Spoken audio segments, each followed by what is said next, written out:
proof of the love full.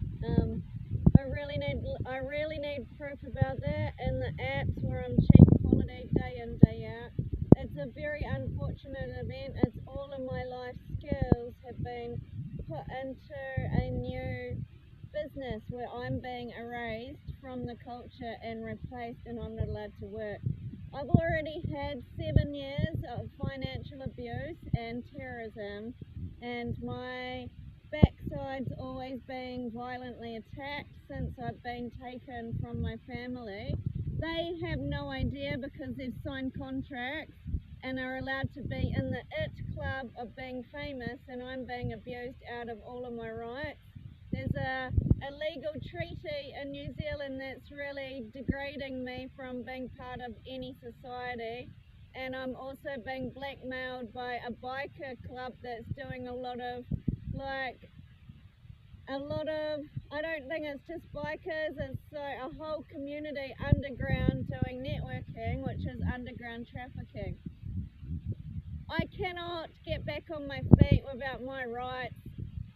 It's kind of like cutting my arms off, putting tape around my mouth and cutting my legs off so I can't do anything in life, so these new political stars can get the most expensive houses. There were 7 women that got all these free houses if they erased me, and I've been illegally taken from Australia and illegally marked in law, and I was totally innocent.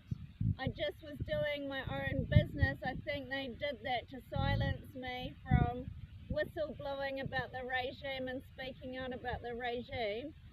And it's just a really misogynistic, cruel, degrading situation where I've been really violently, sadistically tortured naked to seduce them with the new women like they're better, but I always eat healthy. It's only since I got lead poisoning I've started eating unhealthy to try and keep my cells lubricated as they're detoxing some heavy metals. I've also got health issues. So for about 7 years I've had financial abuse, and for 4 years I've had my rights to healthcare denied.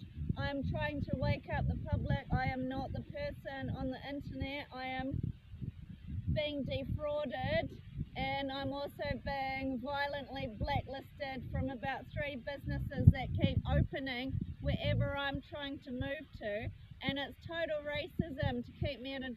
It's denying me the right to work again and again and again, and every time I find new ways to make a business, they take it off me. When I talked about my exes, they've got cameras on me to deny me the right to speak out about any of this situation. They're like watching me with a fine-tooth comb. It's very abusive. They've signed a contract for 20 years for her to be this light worker and female, and that's my identity. They're basically denying me the right to have an identity. Like, they're erasing my identity. They've basically drowned me in an ocean of hatred and darkness and humiliation, so there's no way to have a respectful conversation. But I can't live in this country where I'm being ostracized, can I? But what else needs to be done is a real sense of mercy, because they're silencing me in the public, they're silencing my social services. I've got proof about hacking from these governmental agencies taking away my right to social services.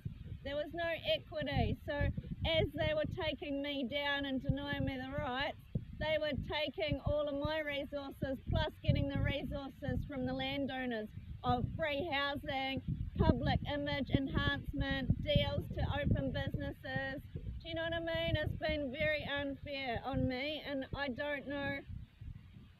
Like, I'm really being persecuted over my beliefs, and I'm still being really punished. If I go overseas, I'm being blackmailed on this dark internet of these health files, which isn't who I am. They've been doing my HIPAA, they've violated my HIPAA laws. So I've had nothing but hatred in this country, and I don't understand it, because a year ago I had good reputation, and it's just completely destroyed everything in my life. All of my businesses have been mimicked and copied, rebranded, all from Australia, as they used and abused me and killed me. Now, who pays for all the torture? Because they deny me the right to lawyers. I need amnesty to really wake up. I'm being denied, and they're a company that gets bribed by other organisations. So who helps us then, if these human rights groups aren't really for human rights?